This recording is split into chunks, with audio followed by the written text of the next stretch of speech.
Le Ghana vient de refouler 3 ressortissants Israël en rétaliation au refoulement des Ghanéens par Israël. Le Ghana, c'est pas un pays des trouillards ou des froussards. Ajustez le niveau de respect qu'il faut vous accorder. Si tu étais dans un pays étranger et par malchance, disons tu te retrouves dans des conditions où tu es arrêté par la police ou les agents de sécurité d'immigration, qui viendraient te sauver? Si tu étais en difficulté dans un pays étranger, loin de ta patrie, y aurait-il une personne de ta nation, en tout cas représentatif du gouvernement, qui viendrait parler en ta faveur? Si c'est non, c'est comme ça que tu connais que tu vis dans un shithole country. Shithole country, c'est un pays de merde. C'est en effet une république bananière. Quand il n'y a aucune personne pour protéger ton intégrité physique, mentale et psychologique. Voilà comment facilement on peut savoir si on vit dans un pays bien, dans un pays développé, dans un pays où il y a des humains. Parce qu'ils sont en capacité de réagir en cas de difficulté à ton égard. Voilà pourquoi, quand vous partez dans certains endroits, on vous traite avec respect, même si vous êtes en erreur. Parce qu'on sait voir. Voilà, c'est ça la raison du passeport. Et certaines personnes qui ont compris cela ont acquis des passeports différents. Plusieurs passeports issus de plusieurs endroits. C'est une forme de protection. Parce que le pays se respecte. Là où je me trouve, on me respecte. C'est la première chose qu'on demande. Vous êtes de quelle origine dans un pays étranger? C'est simplement voir comment. Le gouvernement ghanéen a expulsé 3 ressortissants israéliens, arrivés plus tôt dans la journée à l'aéroport international de Kotoka, Accra, cet aéroport ici. Évidemment, il s'agissait d'une mesure de représailles en réponse aux traitements jugés inhumains et traumatisants qu'ont vécu des voyageurs ghanéens en Israël. Inhumains et traumatisants. Il faut respecter les Ghanéens. Ils ne sont pas vos amis.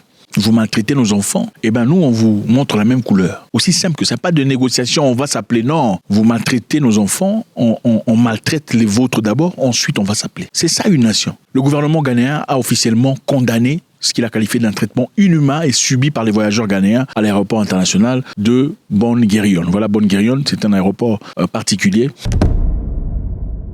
Le 7 décembre 2025, 7 voyageurs ghanéens sont partis en Israël. Parmi eux, il y avait 4 membres du Parlement. Ils sont partis pour faire partie d'un événement grandiose de cyber security. Comment sont-ils arrivés là-bas? Évidemment, par les moyens normaux. On va chercher un visa, on achète un billet d'avion et ensuite on voyage. Mais arrivés en Israël, malheureusement, ils ont été soumis à des longs interrogatoires, des fouilles et des détentions sans raison valable. Imaginez-vous des membres du Parlement soumis aux longs interrogatoires, des fouilles et des détentions sans raison valable. C'est pourquoi.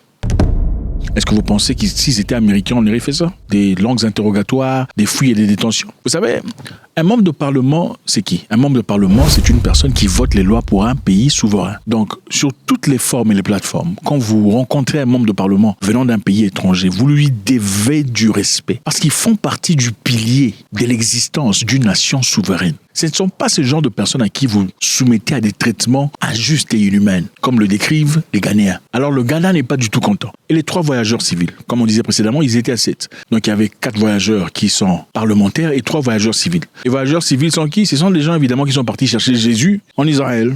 Vous savez comment vous faites? Après avoir lu un livre, la Bible, vous voyez, c'est écrit Jésus partit en Samarie, ensuite parti en Galilée. Vous allez chercher Galilée et Samarie là-bas, espérant voir les traces, les pieds de Jésus.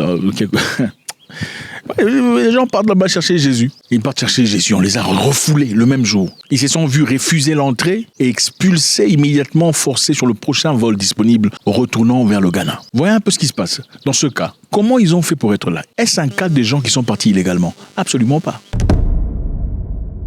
Ils sont partis d'abord à l'ambassade israélienne au Ghana, faire une demande officielle de visa, n'est-ce pas? Ensuite, acheter un billet d'avion qui coûte les yeux de la tête. Ensuite, préparer un voyage pour aller finalement voir les pieds de Jésus. Enfin, ils n'ont pas vu les pieds de Jésus, vers la Samarie, tout ça, à côté de Galilée. Ça s'est arrêté juste à l'entrée et refoulé immédiatement. Donc, ils ont perdu l'argent du voyage, l'argent de l'avion et leur investissement émotionnel et mental et la préparation psychologique pour les pieds de Jésus. Ça doit changer ces histoires. Okay? Jésus est à la maison, il faut prier à la maison. Si c'est Jésus que vous priez, il est à la maison. Il est omniprésent. Vous n'avez pas besoin d'aller en Samarie, là où Jean-Baptiste l'a baptisé, ce n'est pas important. N'est-ce pas qu'il est omniprésent, comme vous le dites. Donc il faut ajuster. Alors une déclaration officielle a été faite évidemment par les Ghanéens, parce qu'ils ne sont pas vos amis, ce sont des gens qui se respectent, ils respectent leur nation, ils sont braves et courageux. Ils sont prêts à faire face à n'importe quelle nation. Si vous maltraitez des Ghanéens, vous maltraitez leurs ressortissants ou vous leur accordez un traitement subhumain, ils seront prêts à réagir. La déclaration officielle par le ministre des Affaires étrangères, Samuel Okudzeto Ablakwa, le 10 décembre, la déclaration exprime une grande préoccupation concernant un ciblage délibéré et un traitement inhumain. Elle qualifie l'incident d'extrêmement provocateur et inacceptable et incompatible à nos relations historiques amicales.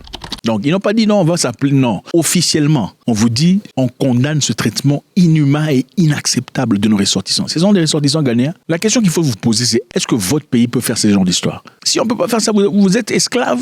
Parce que le gouvernement est censé être votre papa. En cas de difficulté, il n'y a aucun papa qui se tait face à son enfant. Non. Même si c'est le gouvernement qui va arrêter l'enfant, le papa va se présenter en tant qu'homme digne, disant c'est mon fils, qu'est-ce qu'il a fait? Si chez vous, on est incapable de dire un mot quand tu es arrêté quelque part, c'est une république bananière. Israël, évidemment, n'avait encore rien publié jusqu'au 11 décembre, mais les responsables de l'ambassade israélienne au Ghana ont rencontré leurs homologues le 10 décembre. Selon les rapports préliminaires, Israël considère les détentions comme des contrôles de sécurité routiniers et en période d'alerte élevée. Donc, pour eux, c'était tout à fait normal de faire ces interrogatoires à ces personnages, les asseoir quelque part pendant 5 heures du temps en attente, enfin, c'était forcé et tout le bazar, mais c'est tout à fait normal pendant que ça se passe. L'immigration israélienne aurait aussi accusé l'ambassade ghanéenne à Tel Aviv, disant qu'ils ont pris du retard. Ils voulaient confirmer certaines informations avec eux. L'ambassade aurait pris du retard. L'ambassade a démenti cette histoire, disant c'est absolument faux. On a respecté la loi internationale selon écrit dans les documents internationaux. Donc ce qu'ils ont fait était inacceptable. Alors le 10 décembre, le Ghana a pris 3 ressortissants israéliens atterris au Ghana, à Accra, remballés et rentrés chez vous. De la même façon qu'ils ont renvoyé des Ghanéens, ils ont aussi renvoyé des gens.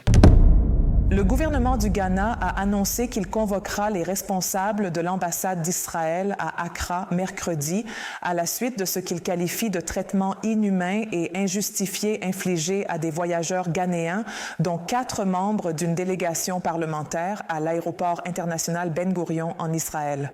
Dans une déclaration au ton ferme, le ministre des Affaires étrangères, Samuel Okudzeto Ablakwa, a condamné les actions des autorités israéliennes, révélant que 7 ressortissants ghanéens ont été détenus à leur arrivée à Tel Aviv le dimanche 7 décembre, sans raison légitime.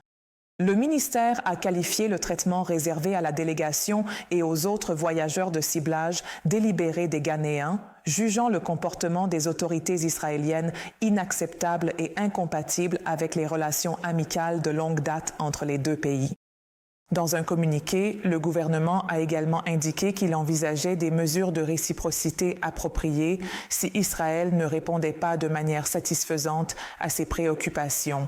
Est-ce que chez vous, on peut faire ça? Vous savez, être brave né dans une nation brave est encore une plus grande bénédiction. Un homme brave est une bénédiction pour sa communauté. Mais un homme brave né dans une communauté d'hommes braves est encore plus grand qu'on peut l'estimer. Quelle tristesse serait-ce d'avoir un homme brave né dans une communauté des froussards, des peureux, des hommes déloyaux, des hommes en manque de masculinité. Quelle tristesse serait-ce pour un homme fort, courageux de naître dans une communauté? Les Ghanéens sont braves, ça ne rigole pas. On ne plaisante pas avec les ressortissants ghanéens sans en subir les conséquences. Parce que certains pays diront « Ah, ça c'est un grand pays, tu vois, il faut aller doucement. » C'est ça vos bêtises. Aucun respect essentiel. Puisque votre propre gouvernement ne vous respecte pas, c'est tout à fait normal qu'on vous jette dans les prisons, en Inde, on vous balance dans les prisons sans respect. On ne ferait jamais ça. Le ministère ghanéen d'Affaires étrangères a dit que le traitement était inacceptable. On a appelé le chargé d'affaires au niveau du Ghana, on l'a saumonné. L'effet est simple. Ça ne se répétera plus sur les événements ghanéens. Ça ne se fera plus jamais. On prendra un Béninois, on va le maltraiter. Un Ivoirien peut-être, un Camerounais certainement, un Sénégalais, un je ne sais pas qui là-bas, dans tous ces pays. Mais un Ghanéen, plus jamais, parce que c'est évident. C'est vous qui apprenez au monde comment vous traitez. Dans la vie, c'est comme ça. Le respect ne se donne pas gratuitement. Le respect jamais ne se donne. Les gens vont toujours vous tester pour voir comment vous réagissez. Si vous ne faites rien de palpable, on ne vous respectera jamais. Le ministère a promis de protéger la dignité des ressortissants. Le ministère a promis de protéger la dignité des ressortissants. Une troisième fois, le ministère a promis de protéger la dignité des ressortissants et a averti qu'il prendrait des mesures réciproques immédiates. On ne les maltraite pas à Dubaï. Oh, toi, passe ici. Jamais, parce qu'il y a des mesures réciproques. Il faut faire partie d'une nation forte, d'une communauté d'hommes braves. Parce que si la communauté ne te respecte pas, tu seras noyé dans l'incertitude et la noirceur. Dieu t'a donné des choses fortes, mais tu es noyé dans l'oubli parce qu'autour de toi, il n'y a que des couards. tristesse. Alors, quelle est la relation entre le Ghana et Israël? Entre eux, évidemment, il y a échange bilatéral qui se passe à hauteur de 50 millions de dollars. 50 millions de dollars, c'est pas beaucoup d'argent, il faut le dire. Israël exporte la technologie et des systèmes d'irrigation et de matériel de sécurité. Le Ghana, évidemment, quelquefois, le coco. Alors, quelle serait la raison pour laquelle peut-être ces gens auraient été soumis à de telles conditions? Aussi, les amis, qu'en octobre 2025, le président Mahama, ce monsieur ici, a offert 40 tonnes de coco, 40 tonnes de cacao, en français, aux Palestiniens, qualifiant leur souffrance de déchirante. Les images et les récits provenant des zones de conflit, en particulier la souffrance des civils innocents, notamment des femmes et des enfants, sont déchirants. Il nous rappelle douloureusement que derrière chaque gros titre et chaque statistique, il y a des vies humaines, des personnes qui aspirent à la paix, à la dignité et à l'espoir. À cet égard, le gouvernement du Ghana est heureux d'offrir un don humanitaire d'environ 40 tonnes métriques de chocolat de qualité supérieure fabriqué au Ghana et de produits à base de cacao sous la prestigieuse marque Golden Tree. Au peuple de l'État de Palestine, ce don est à la fois symbolique et pratique. Il est symbolique parce que le cacao est l'une des ressources naturelles les plus précieuses du Ghana. Il représente une source importante de moyens de subsistance économique pour des millions d'agriculteurs et de familles ghanéens. Et il incarne nos valeurs nationales de résilience, de chaleur et de générosité. Il est pratique parce que le cacao est un superaliment puissant. Il est riche en antioxydants et en vitamines. Il soutient le système immunitaire. Il favorise la santé cardiovasculaire et améliore les fonctions cérébrales ainsi que le bien-être émotionnel. Alors, inacceptable, a envoyé 40 tonnes de coco. Est-ce la raison pour laquelle, une des raisons en tout cas, le soutien vers le Palestine? Je ne sais pas. Faites-moi savoir ce que vous en pensez. Qu'est-ce que ça signifie, le fait de pouvoir rétalier? En fait, ce n'est pas essentiellement le fait de faire du mal à une autre personne. C'est le fait de dire, écoutez, si vous touchez ici, là, on ne va pas se comprendre. Si vous touchez à mes enfants, là, on aura des problèmes. Si vous asseyez mes membres de parlement pendant 5 heures du temps, qui sont manifestement venus pour un événement pour lequel ils ont été invités, officiellement, alors on n'aura pas tout ça. Est-ce qu'Israël a intérêt à avoir des mauvaises relations avec des Africaines? Je ne pense pas. Faites-moi savoir, toujours avec beaucoup de plaisir. God bless.